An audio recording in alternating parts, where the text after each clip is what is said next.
Chicken കറി കാണാൻ super ആയിട്ടുണ്ട്. Yes, looks very yummy. Very very very hungry.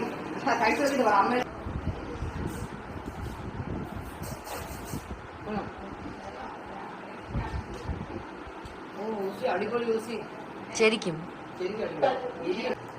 ഞാൻ ഉണ്ടാക്കിയിട്ട് പറയണ്ട പുളി മനസ്സിലാക്കി ആക്കുന്നതിന് മുന്നേ പറഞ്ഞു. അപ്പൊ ഞാൻ കഞ്ഞി ക്യാൻസൽ ചെയ്തു, ഞാനും ഇതിലേക്ക് ഷിഫ്റ്റ് ചെയ്യാന്ന് വിചാരിച്ചു. യെസ്, അപ്പൊ നിങ്ങൾക്ക് ഇഷ്ടപ്പെട്ടു? സൂപ്പർ. ഫൈനലി ലാൻഡ് ചെയ്തു. നമ്മുടെ ബാക്കി വന്ന ഗീ റൈസ് എടുത്ത് കഴിക്കുവാണ്. കഴിച്ചു നോക്കിയോ? കഴിക്കില്ല എന്ന് പറഞ്ഞ ഞാനാണ്. അവസരം ഇതിൽ ലാൻഡ് ചെയ്തു. കഞ്ഞി കഴിക്കാന്ന് പറഞ്ഞ ആളായിരുന്നല്ലേ.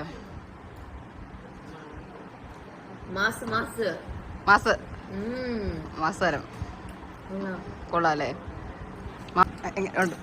എങ്ങനെയുണ്ട്? അടിപൊളിയാണ് ബോസ്. കൊള്ളാല്ലേ? കൊള്ളാല്ലേ?